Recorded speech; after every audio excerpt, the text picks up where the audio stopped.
सर्वप्रथम यहाँहरू सबैमा जयमङ्गलको न्यानो अभिवादन टक्र्याउन चाहन्छु। म रिन्छेन दोर्जे तामाङ हाल काठमाडौँ नेपालबाट यहाँहरूको सामु आवाज मार्फत तरङ्गित भइरहेको छु। सन् 1985 मा पहिलो पटक भूमिगत रूपमा छापिएर भूमिगत रूपमै वितरित नेपालको वास्तविक राजनीति र समाजलाई चिरफार गरिएको मंगोल मुक्तिको सञ्जीवनी बुटी स्वरूप मानिएको डाक्टर गोपाल गुरुङद्वारा लिखित नेपाली राजनीतिमा अदेखा सच्चाई 2018 मा प्रकाशित 10औं संस्करण पुस्तक आवाज मार्फत यहाँहरू सामु राख्न गइरहेको छु। 10औं संस्करणको पुनः प्रकाशन समेत भएको उक्त पुस्तकको दोस्रो संस्करण सन् 1988 मा प्रकाशित भइसकेपछि पञ्चायत प्रशासनले पक्रेर लेखकलाई 2 वटा राजद्रोही मुद्दा लगाएर 3 वर्षको निम्ति भद्रगोल जेल हालिएको थियो। जेलभित्र रहँदा लेखकको निर्भयताप्रति सम्मान व्यक्त गर्दै संसारभरबाट प्राप्त भएका चिठीको केही अंशहरू समेटिएको यो पुस्तकको बाँकी भाग यसरी सुरु हुन्छ। नेपाल जस्तो एउटा एकतन्त्रीय शासनबाट अर्को एकतन्त्रीय शासकमा सत्ता पुगेको र पिउनदेखि राजासम्म र राजाको गुरुसम्म बाहुन क्षेत्रीको जकड भएको ठाउँमा मैले बोल्नु र लेख्नु मेरो निम्ति सोझै पहाडलाई मुड्कीले हिर्काउनु, शीतको थोपाले वज्र फोर्न खोज्नु, आगोसँग खेल्नु बाहेक के थियो र? तर आफ्नो बुत्ता र बरकतले भ्याएसम्म सबै चुनौतीहरूको सामना गरे र गर्दै आएको छु, गर्दै जानु पर्नेछ। सोझो प्रकारले भन्ने हो भने बाहुन क्षेत्रीको निम्ति तिनीहरूको धर्म, रीतिथिति, भाषा लिपि पालन पोषण गर्ने, हुर्काउने अति मलिलो र अति कलिलो भूमि नै नेपाल भूमि हो। त्यसबाहेक दार्जिलिङ, कालेबुङ, सिक्किम क्षेत्र र हाल आएर भोटाङमा पनि खनजोत गरी यिनीहरूको धर्म, भाषा, लिपि, संस्कृतिको बिउ रोप्ने षड्यन्त्रमा लागेका छन्। यसमा खलनायकको भूमिका बडो हिफाजतसँग निभाइरहेको छ सिक्किमका मुख्यमन्त्री नरबहादुर भण्डारीद्वारा, जसले बहिनी बनाई टीका लगाई मागेको दिलकुमारी लिम्बुलाई स्वास्नी बनाउन पनि हिचकिचाएन र आफ्नी स्वास्नी छोराहरूलाई बिल्लीबाट बनायो। तिनै स्कुल मास्टर भण्डारी एक मंगोल राजाको दयामा बाँचेको थियो र दया खोज्थ्यो। आज त्यहाँका 81% मंगोलहरूलाई कुल्चन तिनीहरूको भाषा, धर्म, लिपिलाई चकनाचुर बनाउन कम्मर कसेर बाहिरिएको छ र नेपालका गुरुहरूले गुरु मन्त्र दिन कहिले उसैलाई यहाँ बोलाउँछन् त कहिले मान्छे पठाउँछन्। अब उही भण्डारी अत्यन्त गोप्य रूपमा 1992 को हिन्दू मात्रको चाडमा नेपालका समस्त मंगोलहरूले बहिष्कार गर्न थालेको अल्पमतमा पर्न थालेको दार्जिलिङ, सिक्किमतिर पनि बहिष्कार चाडमा आएर फर्केपछि गायत्री मन्त्र छपाउन लागेको छ, जुन गायत्री मन्त्र 1 र 2 चाहिँ मलाई हात परेको छैन र गायत्री मन्त्र 3 को मैले फोटोकपी पाएको छु, जसको केही हरफहरू यस्ता छन् र समस्त मंगोलहरूलाई बाहुन क्षेत्रीले तिनीहरूको धोतीको जुम्रा बनाएका छन्। गायत्री मन्त्र 3 यसरी सुरु र अन्त गरिएको छ। यसका प्रमुख हरफहरू मात्र अति गोपनीय कालो रङको घेराउमा सेतो अक्षरले ओम अक्षरहरूले घेरिएको माझ गायत्री मन्त्र 3 सुरु हुन्छ। ओम भूर भुवस्सो तत्सो वितृण्यम भर्गो देवस्य धीमहि धियो यो न प्रचोदया। हामी हिन्दू तागादारी बाहुन क्षेत्रीहरूले आफ्ना हित, भलाइ र सुरक्षाको लागि एक हुनुपर्ने एवं चिन्तन गर्नुपर्ने दिन आएको छ। विशेष गरेर सिक्किम र नेपालको राजनीतिक क्षेत्रमा कतिपय अति आवश्यक कदम उठाउनु पर्ने महसुस भएकोले यो साँचो पर्चा गायत्री मन्त्रद्वारा सबैलाई जानकारी र आफ्नो अधिकारप्रति सतर्क गराउने उद्देश्यले हाम्रो तागादारी सुरक्षा समाजको तर्फबाट यो पर्चा प्रकाशित गरी वितरण गर्ने जमर्को गरेका छौं। तागादारी सुरक्षा समाजको उद्देश्य र कार्यक्रमको जानकारी पहिला नै गायत्री मन्त्र 1 र 2 मा दिइसकेका छौं। यो पर्चा केवल तागादारी वर्गमा मात्र वितरण एवं प्रचार प्रसार गर्न पर्ने र अरू जातिमा पूर्ण रूपले गोप्य राख्नु पर्ने हुनाले यो पर्चा हाम्रो जातिको सुरक्षाको गायत्री मन्त्र हो। हाल नेपालमा 18 समितिहरू समावेश गरी संघीय परिषद नामक एउटा महासंघ गठन गरेको खबर विशेष सूत्रबाट पत्ता लागेको छ। यसको मुख्य उद्देश्य नेपालमा सत्ता हासिल गर्नु हो भन्ने कुरा थाहा लागेको छ। संस्कृत भाषाको घोर विरोध गरेर बाहुन क्षेत्रीको कट्टर विरोधिता प्रमाण गरिसकेको पनि सुन्नमा आएको छ। 18 समितिहरूको नामावली यस्ता रहेछन्: किराँत याक्थुम चुम्लुङ किराँत राई एयोखा छन्त्याल परिवार सङ्घ, नेपाल मगर सङ्घ, तमु गुरुङ बौद्ध सेवा समिति, नेपाल तामाङ गेदुङ सङ्घ, राष्ट्रिय भाषा मङ्ख खल नेवार, नेपाल हेल्मो समाज सेवा सङ्घ, इहम्बु शेर्पा चिछोज, सुनवार सेवा समाज, थारू कल्याणकारी सभा, थकाली सेवा समिति, निको थामी सेवा समिति, जिरेल समुदाय उत्थान सङ्घ, धिमाल जातीय उत्थान सङ्घ, मेचे समाज सुधार समिति, राजवंशी भाषा प्रचार समिति, किराँत धर्म तथा उत्थान सङ्घ। यसरी सिक्किमका मतवाली शूद्र जाति एवं नेपालका शूद्र जातिमा राजनीतिक चेतना आएको मूल कारण काठमाडौँ निवासी गोपाल गुरुङको पुस्तक नेपाली राजनीतिमा अदेखा सच्चाई र दार्जिलिङका सुभाष घिसिङका पुस्तकहरू र राजनीतिक विचारधाराको प्रभावले हो। आज सिक्किममा पनि उक्त पुस्तकहरू प्रशस्तै वितरण र प्रचार भइरहेका छन्। प्राय सबै मतवालीहरूले सो पुस्तकहरू पढेका छन्।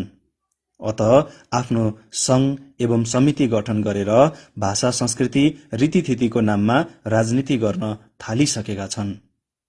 गाउँघरमा गएर सरसल्लाह विचार विमर्श एवं मतो गर्न सक्ने भइसकेका छन्। गोपाल गुरुङको पुस्तकमा त क्षेत्री बाहुनको राजनैतिक र धार्मिक तवरले सकेसम्म विरोध गरी मतवाली समुदायलाई भड्काउने पूर्ण प्रयास गरिएको छ। त्यस विषालु पुस्तकहरू सिक्किमभित्र छिराउनुबाट झट्ट कडा प्रतिबन्ध लगाउन हाम्रो सरकारलाई अपील गर्दछौं। आज सिक्किममा मतवालीहरू राई लिम्बू, मगर गुरुङ, नेवार तामाङ, शेर्पा सुनवार आफ्ना आफ्ना जातिको सङ्घ एवं संगठन बनाएर आफ्नो जातिलाई चेतना दिने कोसिस गर्दैछन्। यसमा हामीलाई क्षति होइन तर राजनैतिक फाइदा नै हुनेछ। तर यिनीहरू मिलेर नेपालमा झैं राजनीतिक मञ्चमा उत्रेको खण्डमा भने हाम्रो शासन गर्ने जन्मजात अधिकार यिनीहरूको हातमा जाने डर छ। यी मतवाली जातिको हातमा सत्ता गए हाम्रो सर्वनाश हुनेछ, किनकि हामी शासन गर्नकै लागि संसारमा आएका हौं। ऋग्वेदमा यसो भनिएको छ: ब्रह्माण्डस्य मुखमासिद बहुराजन्यकृत उरु तदस्य य वैश्यी शूद्र अजायत, अर्थात बाहुनको मुखबाट बाहुन, बाहुनबाट क्षेत्री, बाहुनको जाँघबाट वैश्य र खुट्टाबाट शूद्र जन्मेका हुन्। अझ मनुले भनेका छन्, ब्राह्मणको सेवा गर्नु नै शूद्र जातिको धर्म र कर्म हो। ब्राह्मण जन्मले मात्र पनि पृथ्वीमा श्रेष्ठ हुन्। लोक र वेदमा शूद्रहरू मतवालीहरू नीच जातिका हुन् र यिनीहरूको छाया धरी पर्यो भने या त स्नान गरेर या त सूर्यको दर्शन गरेर मात्र शुद्ध हुन्छ। यस्ता जातिका मानिसहरूलाई हामीले कुनै किसिमले टाउकोमा चढ्न दिनु हुँदैन। धोतीको जुम्रा टाउकोमा चढ्यो भने अनर्थ हुनेछ। हाम्रो जाति र धर्मको नाश हुन्छ। हामी तागादारीहरू पार्टी एवं अरू विषयमा नछुटिएर एक भएर अब काम गर्नुपर्छ। सिक्किम र नेपालमा हाम्रैहरू सरकारमा टाउके छन्। हामीमा मात्र शासन गर्ने ज्ञान बुद्धि आर्जित छ। हामीले सिक्किमको राजनीतिमा श्रीमान एनबी भण्डारीज्यूलाई तन मन धन र जनले सघाउनुपर्छ। हामीले हाम्रो जातिको सुरक्षाको लागि साना साना कुरामा छुटिनु हुँदैन। स्वार्थ त्याग गर्नुपर्छ, अनि मात्र हाम्रो लक्ष्य र अधिकार कायम राख्न सकिनेछ।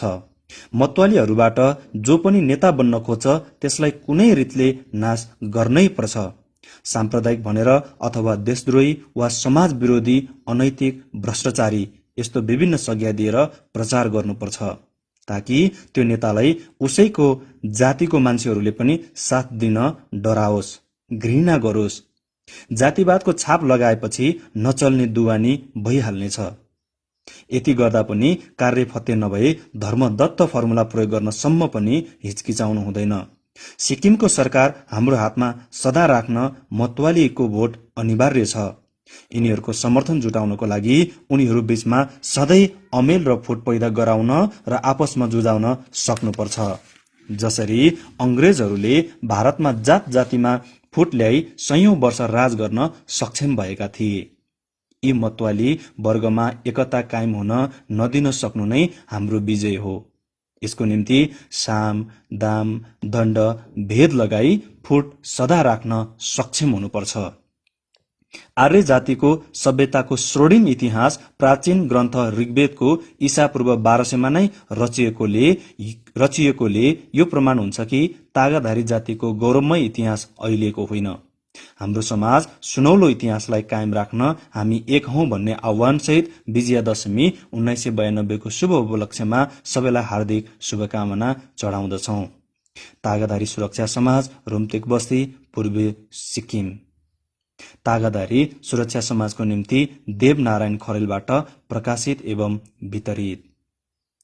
यसबाट नेपाल, दार्जिलिङ, सिक्किम र भोटाङका मंगोलहरूले मात्र नभएर भारतभर छरिएर बसेका मंगोल वंशजहरूले गतिलो पाठ सिक्नुपर्छ। आज भोटाङमा पनि यो षड्यन्त्र योजनाबद्ध रूपमा फैलाएको भान हुन्छ। नेपालमा असमका विभिन्न भेगबाट लखेटिएका नेपालीहरू आए। त्यसमा पनि भारतीय मूलके बाहुन क्षेत्रीय आएको भए तापनि तिनीहरूको निम्ति शरणार्थी शिविर बनाइन त के कुरा पत्र पत्रिका र रेडियो टिभीले समाचारसम्म पनि दिएन। तर भोटाङबाट लखेटिएका भनेर किन यत्रो ठूलो प्रचार, सहयोग र दबाव भइरहेको छ? के यसको पछि राजनीतिक कारण त छैन? शरणार्थी शिविरमा भएका शरणार्थीहरूमा पनि एकातिर बहुसंख्यक भारतीय मूलका नेपालीहरू बाहुन क्षेत्री नै देखिन्छन् भने अर्कोतिर तिनीहरू भोटाङका हुने खाने जस्तो देखिँदैन। अर्को कुरा, जुन देशमा छ त्यो देशलाई भोटे भनेर इज्जत नगर्नेहरू जस्ता देखिन्छन्। अब उक्त गायत्री मन्त्र 3 ले के बताउँछ भने नरबहादुर भण्डारीले नेपालमा भएका भारतीय मूलका नेपाली बाहुन क्षेत्रीको गुरु मन्त्र लिएर जाने गर्छ। उसले 2 वर्षपछि हुने चुनावलाई ध्यानमा राखेर यो सब गरिरहेको छ। सेप्टेम्बर 1992 मा भण्डारी देहरादूनमा पुगेर केही बाहुन क्षेत्री बटुली दार्जिलिङमा देखिएका एकमात्र दूरदर्शी नेता सुभाष घिसिङको पुतला जलाउने सुझाव दिए। तर त्यसको विरोध त्यहाँका मंगोलहरूले गरेका थिए। भण्डारीले नेपालबाट सिक्किम पसेका कुनै पनि नेपालका मूलवासी मंगोलको सुईको मात्र पाएको खण्डमा पक्रेर दण्ड गर्छ र सीमा कटाइदिने गर्छ। तर यहाँका बाहुन क्षेत्री पत्रकारलाई आफ्नो पाहुना बनाएर राख्छ। त्यसको सारा खर्च मन्त्रालयलाई बेहोर्न लगाउँछ। काठमाडौँबाट विमर्श साप्ताहिकसँग सम्बन्धित 2 जना पत्रकारहरू नोभेम्बर 30, 1991 को राति 8 बजे गान्तोकमा पुगी त्यहाँको नाम चलेको होटल टासीदेलेकमा बस्छन्।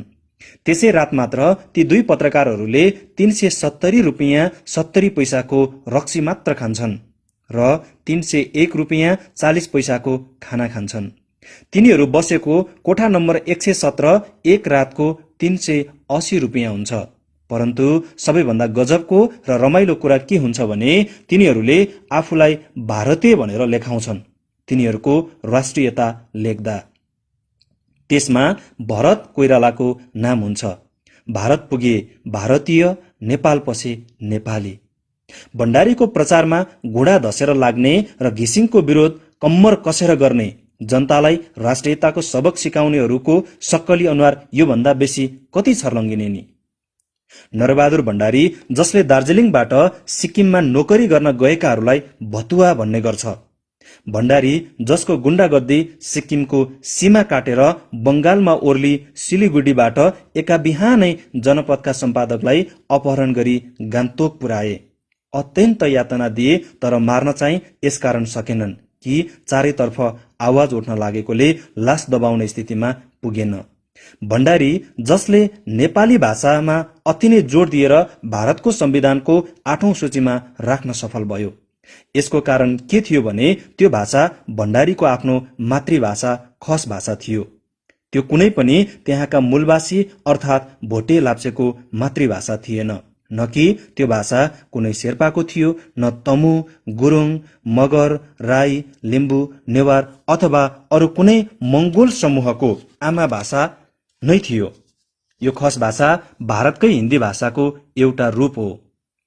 त्यो लिपि पनि हिन्दी लिपि नै हो।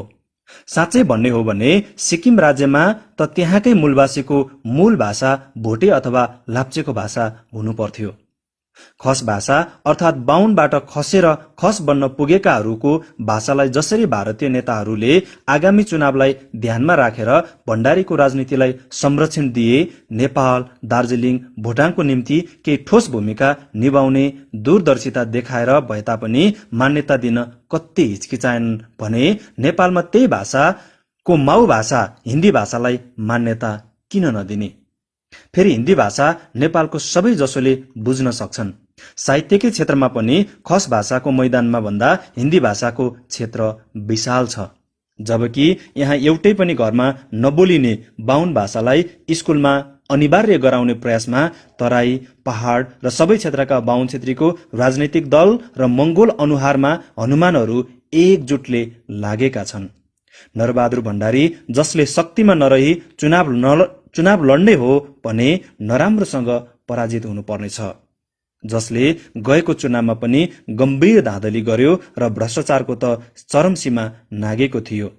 तर जात भाइको नाता अर्थात् भारतीय राजनीतिमा पनि भारतीय जनता भन्दा भारतीय बाहुन क्षेत्रीकै दृष्टिकोण बढ्ता पाइने हुनाले उसले आजसम्म सजिलैसँग तर खान पाइरहेको छ। उसले गरेको धाँधलीलाई आँखा चिम्लने प्रयास जारी छ।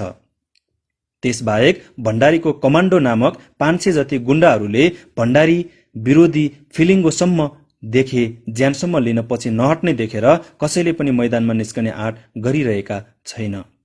एकपल्ट विस्फोटन भएर ती गुण्डाहरूको सामना गरे समस्या सधैँको निम्ति हल हुनेछ। के नेपालमा त्यस्ता गुण्डाहरू लाखौं संख्यामा थिएनन्? के जनताको आवाज दबाउने पुलिस सेना नेपालमा थिएनन्? के राजा पक्षकाले र राजाले ती सबैलाई एकपछि अर्का र अर्कोपछि अर्को गर्दै उपयोग गरेनन्? परन्तु जनताले कुल्चिदिए भने भण्डारी के हो र? मात्र 2 लाख जनसङ्ख्या भएको एउटा सबैभन्दा सानो राज्यको मुख्यमन्त्री हो। तर जनता जुर्मुराएर उठ्न सक्नुपर्छ एकपल्ट। भण्डारीले सिक्किमको उन्नति गर्नु भनेको त्यहाँका 81% मंगोलहरूलाई परस्परमा नेपाली र भोटे लाप्चे भनेर मंगोलको विरोधमा मंगोललाई भिडाऊ, लडाऊ, मराउ नीतिको खेल खेलेर दुवैको खोसेर क्षेत्री बाहुनको उन्नति गर्नु न हो। सिक्किमका जनतामा मण्डल कमिसनलाई सिक्किममा लागू गर्न नदिने भनेर सेप्टेम्बर 7, 1990 को दिन घोषणा गरी विरोध र बैमानी काम सुरु गरेको सिक्किमका 81%ले चट्ट बोल्ने। अर्कोतिर उन्नतिको फोस्रो नारामा त्यहाँका मंगोलहरूको उन्नतिको निम्ति सिट रिजर्भ हुन नदिने। तर उही भण्डारी कुर्लन्छ केन्द्रमा सिट आरक्षण भएन रे भनेर। केन्द्रमा सिट आरक्षण हुनु भनेको बाहुन क्षेत्रलाई त्यहाँ सजिलै पुर्याउने बाटो बनाउनु हो। जसरी राज्यहीनलाई राज्य दिलाउने नाममा सिक्किममा बाहुन क्षेत्रीको संख्या भरमार बढायो। सिक्किममा लोक संख्या गणना 1981 मा पनि भएको थियो। त्यसताका त्यहाँ बाहुन 9431 अर्थात् 6.36% र क्षेत्रीको संख्या 18,882 अर्थात् 12.73%, दुवै मिलाएर 28,313 अर्थात् 19.09% थियो। भोटे लाप्चेको संख्या मात्र 41% थियो भने 1991 मा आएर भोटेको संख्या र क्षेत्रीको संख्या बराबरी बनाइएको छ। यो दुवैको संख्या ती दुवैको बराबर बनाएको छ।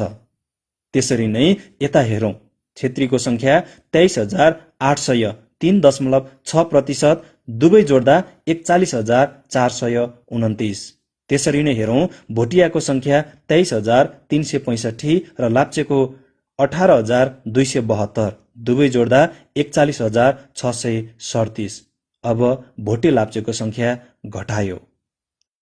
क्याप्टेन सुब्रमण्यम मण्डल कमिसनकै एकजना सदस्यको भनाई, it has identify educationally backward section among Nepalese who constitute 70% of the Sikkim population. The state government led by Narabahadur Bhandari, however, has taken the stand that there were no backward classes within the state and that the Sikkim's Nepalese did not desire any division among themselves. यो मण्डलले आफ्नो सम्पूर्ण काम December 30, 1980 को दिन नै आफ्नो report सरकारलाई पेश गरी सेप्टेम्बर 7, 1990 देखि नै काम थाल्ने घोषणा गरेकोमा भण्डारी नै तगारो बनेर उभियो।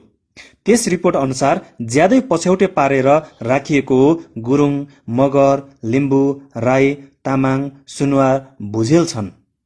मण्डल आयोगले दिएको सुविधाहरू 9 वटा छन्। काममा चपरासीदेखि सचिवसम्म 27% आरक्षण, बैंकहरूको ऋणमा, कलेज र युनिभर्सिटीको पढाइमा, होस्टल, किताब, पेन्सिल यस्तै हरेक क्षेत्रमा सुविधा दिनुपर्नेछ। भण्डारी आफ्नो हातमा राजनीतिक शक्ति सुरक्षित राखेर यिनीहरूको इलाकाबाट पनि बाहुन क्षेत्रलाई चुनाव जिताउने, यिनीहरूकै भोट लिएर यिनीहरूकै टाउको टेकेर धलीमली गर्ने र त्यसमा पनि यसै माझबाट हनुमान र नारदमुनि चरित्र भएकाहरूलाई हातमा लिएर भूमिका अदा गर्ने षड्यन्त्रमा सफल हुँदै आएको छ। जसरी रामायणमा सुग्रीव र बाली महान योद्धा दाजुभाइलाई लडाएर दाजु बालीलाई धोका दिए र मार्न फसाउन सुग्रीवलाई नै पैसाको, दाजुको राजपाटको र भाउजूलाई स्वास्नी बनाउन पाउने लोभ देखाए। रावणको विरोधमा पनि विभीषणलाई त्यस्तै लोभमा फसाएर रामले पूरा फाइदा उठाएको थियो। यो षड्यन्त्र ठिक त्यस्तै छ जस्तो नेपालमा यहाँका बहुसंख्यक 80% मूलवासी मंगोलहरूमाथि 20% बाहुन क्षेत्रीहरूले गरिरहेका छन्। यिनीहरू सक्षम भएको खण्डमा सानोतिनो मतभेदलाई त्यागी एक भएको खण्डमा, यिनीहरू बिउजेको खण्डमा बाहुन क्षेत्रीको अधिकार खोसिने, पुस्तौं पुस्ता गर्दै आएको धलीमली समाप्त हुने डरले यिनीहरूको मनमा सधैँ नै ढ्याङ्ग्रो बजिरहने हुनाले हामीलाई कुल्चने यिनीहरू जुनसुकै राजनीतिक दलको भए तापनि एक हुन्छन्। यिनीहरू पहिला आफूलाई बाहुन क्षेत्रीको दिमागले सोच्ने गर्छन्, जात विभाजनको गिदीले सोच्ने गर्छन्, त्यसपछि राजनीतिक दललाई। तर मंगोलहरू पहिला पार्टीलाई प्राथमिकता दिने गरेर तिनीहरूलाई नै सर्वशक्तिमान नेता, गुरु मान्ने गर्छन् र आफ्नो वर्गकोले त्यो काम गर्न नसक्ने भन्ने शताब्दीौंको दासत्वको छाप छ तिनीहरूमा। यस्तो दासत्वको छापले गर्दा र अर्कोतिर आफूलाई नचिनेर आफ्नो खुबीलाई नबुझेर राजनैतिक चेतनाको शून्यताले गर्दा नै विश्वमा वीर गोर्खाको नामले ख्याति प्राप्त मंगोल वंशजकाहरू नेपाल र भारतका इलाकाहरूमा नै पनि हिन्दूवादले हिन्दू संस्कार, हिन्दू भाषा लिपिको खस भाषाको मूल पनि हिन्दी नै हो भनेर मैले माथि लेखिसकेको छु। शताब्दीौं को थिचाई, मिचाई, हेपाई, पिसाईमा परेर र बाहुन क्षेत्रीको षड्यन्त्रकारी साम्प्रदायिकतामा परेर आज आफ्नै मुलुकमा, आफ्नै इलाकामा आफूले आफू भन्न पाइरहेका छैनन्। तिनीहरूले हिन्दूको जातमा पनि बाहुनको खुट्टा स्वीकारेर बसेका छन्। आजभोलि एक समूहले त पढे लेखेकैहरूले पनि केही लोभ लालचमा फसेर जानी नजानी क्षेत्रीकै हतियार बनेर समाजलाई गुमराह बनाइरहेका छन्। त्यो शूद्र जात हिन्दूहरूको 4 जात मध्ये सबैभन्दा तल्लो, खुट्टा भन्दा पनि तल कामी, दमाई, साकी भन्दा पनि तल यिनीहरू जात होइनन्, जाति हुन्। जात जाति भन्ने शब्दको भेदभाव संसारमा हिन्दू धर्म र हिन्दू धर्म मान्नेहरूमा मात्र हुन्छ, अरू धर्ममा होइन। झरेर जनजाति बनिरहेका छन्। त्यो स्थान उपजात अथवा जातिको पनि उपजाति ओगटिरहेका छन्, त्यसमा गर्व गरिरहेका छन्। यस्ताहरूले के पढे, के बुझे? जनजाति भनेको बन्जारा हो। उहिले उहिले नेपालमा कुसुण्डा भनिन्थ्यो। यिनीहरूलाई अंग्रेजीमा नोम्याड, घर न थरको घुमन्ते फिरन्ते भनिन्छ। परन्तु नेपाल र यसको प्रभावित क्षेत्र सिक्किम, दार्जिलिङ, कालिम्पोङ र भोटाङ बाहेक जहाँ नेपाली र गोर्खाली भएका भारतका विभिन्न भेगमा बसेका र हिन्दू धर्ममा पिसिएका, हिन्दू संस्कारले मिचिएका मंगोलहरू बाहेक अरूमा यो चेतना बिउजिएको छ। त्यसैकारण आजका युवा पिढी र बुद्धिजीवीहरूले मणिपुरमा आफूहरूलाई यो हिन्दूकरणको नामबाट चिनाउन लाज र घिन मानिसकेका छन्। तिनीहरू आफूलाई मैतेई भन्न लागेका छन्। आफ्नो मुलुकलाई कालाङपाई भनेर भन्छन्। यसलाई नयाँ जीवन दिनको निम्ति कम्मर मात्र कसेका छैनन्, हतियार नै उठाउन तयार छन्। आफ्नो नामहरू हिन्दूकरण हटाउन थालिसकेका छन् र 1949 को सम्झौतालाई दोहोर्याउन थालेका छन्। असम र मेघालयबाट नेपालीहरू खेदिएको हामी सुन्छौं। त्यसको मूल कारण भारतीय मूलका नेपालबाट गएका यही बाहुन क्षेत्री नै हुन् जस्तो भोटाङको समस्यामा। त्यसैकारण त्यहाँबाट तिनीहरूलाई खेदे। त्योभन्दा अर्को उपाय देखेनन् पनि। लेखकसँग त्यस इलाकाको 26 वटा गाउँको रिपोर्ट छ। त्यसमा घर जलाइदिएको, हिन्दू मन्दिरहरू भत्काइदिएको, गाई भैँसी लुटेको, मारेको, धन सम्पत्ति लुटाइमा परेको कुरा छ। तर नाम पढ्दा सबै बाहुन छेत्री नै छन्, जसले तिनीहरूको सन्तान नातागोताको भाग्यमा ठूला ठूला पद ओगट्ने, धेरै पैसा कमाउने अहिन्दू, अनार्य र मंगोल वंशजको भाग्यमा चाहिँ दास, कमारा, हली, कोदाली मात्र बनाउने, ढोका कुर्ने, जुठो भाडा मजाउने मात्र लेखे र स्वर्गको लोभ र नर्गको डर देखाए। भाग्यमानी र अभागीको भावनामा सन्तोष गर्न लगाए। अब हामीले आफ्नो भाग्य आफै लेख्नु परेको छ। हाम्रा सन्तानहरूलाई ठूलठूला पद ओगट्ने, धनी, ज्ञानी मानी हुने बनाउनु परेको छ। कुनै पनि अर्थमा हामी बाहुन छेत्री, हिन्दू काला आर्यन, नेपालको निम्ति भारतीय मूलका नेपाली, नेपाली भारतीय जसले हामी यहाँका मूलवासी मंगोललाई आफ्नै मुलुकमा भोटे भन्छन् भन्दा कम योग्यताका छैनौं। तर यहाँ हामीलाई षड्यन्त्रमा पारेर हाम्रो भूमि लुट्यो, काम, दाम, माम लुटेर आज हामीलाई यो स्थितिमा पुर्याएका छन्। तराईका मंगोल वंशजका थारू, धिमाल, कोचे, मेचेलाई त्यो स्थितिमा पुर्याएका छन्। गोड लगैछे, हजुर हजुर खुट्टामा परे भन्नमा पुर्याएका छन्। झापाका कोचे मेचेलाई रिक्सा चलाउने, दाउरा बोक्ने स्थितिमा कसले पुर्याएको छ? यो सत्यलाई गहिरिएर सोच्नुपर्ने बेला आएको छ। आज हाम्रै मंगोल वंशजकाहरू जो कंग्रेसको नाममा, कम्युनिस्टको नाममा हिजोसम्म मण्डलले भई 30 वर्ष हामीलाई प्रहार गर्ने र रंग फेर्न सिपालु सद्भावनाको नाममा हाम्रै भोटले चुनाव जितेका मन्त्री भएकाहरूले हाम्रै भूमि, काम, दाम, मामको विषयमा एक शब्द पनि बोलेको छ? बोल्न सकेको छ? छैन। किन? यसरी अरू राजनैतिक पार्टीकाहरूले हामी 80% यहाँका अहिन्दू मूलवासी मंगोलहरूको समस्यालाई लिएर संसद भए पनि बोल्दैनन् र बोल्न सक्दैनन्, मन्त्री भए पनि बोल्दैनन् र बोल्न सक्दैनन्। किन? किनभने तिनीहरूको पार्टीका सबैजसो मालिकहरू, टाउकेहरू लगायत पार्टीका कार्य समितिका बहुसंख्यक सदस्यहरू बाहुन छेत्री नै हुन्छन्। हाम्रै समस्याको कुरा गर्ने जुठो र फोस्रा नारामा हामी मंगोलहरूलाई झुक्याउन खोज्ने र आज फेरि विभिन्न नामले झुक्याउन चाहनेहरूलाई तपाई मंगोल वंशजकाहरूले सोध्नुहोस्, तिनीहरूले सदनमा हाम्रो निम्ति के आवाज उठाए, बोले भनेर। तिनीहरूको मालिक बाहुन छेत्री नै हुनाले हामी 80% मूलवासी मंगोलको समस्या विषयमा बोल्यो कि साम्प्रदायिक अराष्ट्रिय तत्त्वको पुच्छर झुण्डाई दिएर पार्टीबाट निकालिदेला, भोलि मन्त्री हुन नपाइएला भन्ने डर छ। भूत पञ्चायत व्यवस्थाको भूत तिनीहरूको नसोमा छ। त्यहाँबाट त्यही रगत बगेको छ र त्यो रगतले कमारो स्वीकारेको सन्देश बगाइरहेको छ। साम्प्रदायिक भनी मागिएला कि भन्ने त्यत्रो डर बोकेर बसेका र नेता हुन पुगेकाहरूले तपाई यस मुलुकका 80% मूलवासी मंगोलहरूको हक र अधिकारको निम्ति बोल्ने, लेख्ने नभए खोज्ने आँट गर्न सक्छ? सक्दैन।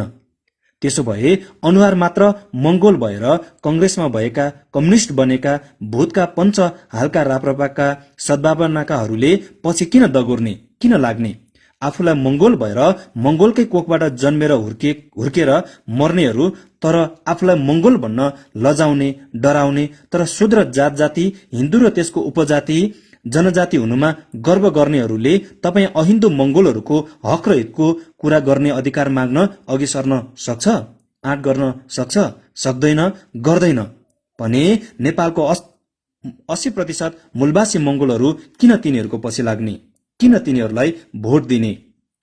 पहाडका मंगोल वंशजका तामाङ, नेवार, थकाली, सुनुवार, शेर्पा, राई, लिम्बू, गुरुङ, मगर, थामीहरू र मधेसका मंगोलहरू, कोचे, दनुवार, मेचे, धिमाल, थारूहरूले यो सत्यतालाई केलाउने गर्नु परेको छ। घर घरलाई स्कुल बनाई मंगोल पीढीलाई बिउझाउनु, अघि सर्नु परेको छ। प्रत्येक मंगोलहरूले म हिन्दू होइन मंगोल हुँ भनेर हामीलाई हाम्रै आफ्नै घर लुटेर हाम्रो धर्म र संस्कार नाश गरेर कमारोको स्थितिमा पुर्याउने साझा शत्रु चिन्ह र चिनाउनु परेको छ। र यसको निम्ति हरेकले सहयोग पुर्याउनको निम्ति नडराई, नतर्सी, लोभमा नफसी अघि सर्नु परेको छ। कम्मर कसेर निस्किनु परेको छ। म मंगोल वंशजको हुँ। मेरो भावी सन्तानलाई मान्छे जस्तो भएर बचाउनको निम्ति, टाउको ठाडो छाती चाक्लो गरेर बचाउनको निम्ति बलिदानको खाँचो भए पनि पछि सर्दिन।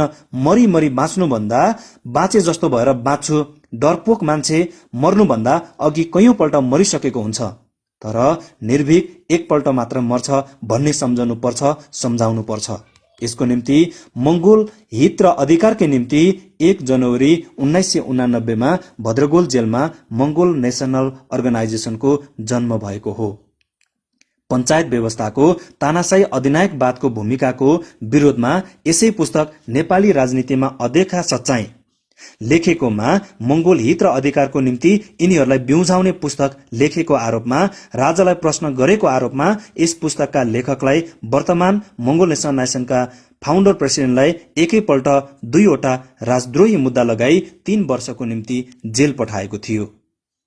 बाहुन छेत्रीले षड्यन्त्रपूर्ण आरोप लगाएर शक्तिको दुरुपयोग गरेर जेल परेको 4 महिनापछि नै जेलभित्र नै मंगोल नेशनल अर्गनाइजेसन जन्मियो। यसले यसको विधान, स्यालुट र झण्डा त्यसको अर्थ जन्मायो र आज मुलुकव्यापी भइरहेको छ। लेखकले सो पुस्तक लेखे बापत लेखकलाई जेलमा चढाउने षड्यन्त्रमा जोरदार लेख लेखेका थिए। वर्तमान कंग्रेस सरकारमा भ्रष्टाचारी भान्जालाई घुस खुवाउने ठाउँमा पठाउने र पक्राउ परेपछि भगाउन प्रेसर दिने मन्त्री रामचन्द्र पौड्याल, कंग्रेसका सदस्य भीमबहादुर तामाङ र प्रधानमन्त्रीको प्रेस सल्लाहकार जयप्रकाश आनन्द र देशान्तर साप्ताहिकले पनि। डाक्टर गोपाल गुरुङद्वारा लिखित नेपाली राजनीतिमा अदेखा सच्चाईको दोस्रो भागको आजको अङ्क यही अन्त्य गर्न चाहन्छु। डाक्टर गोपाल गुरुङद्वारा लिखित नेपाली राजनीतिमा अदेखा सच्चाई पुस्तक नेपालको समस्त अहिन्दू मूलवासी मंगोलहरूको पहुँचमा पुर्याउने उद्देश्यसहित यो अडियो यहाँहरूको माझमा सार्वजनिक गरिरहेको छु र भोलि पुनः अर्को अङ्क लिएर यहाँहरूको माझमा उपस्थित हुने बाचासहित अहिलेको निमित्त यहाँहरूबाट ओझेल पर्न चाहन्छु।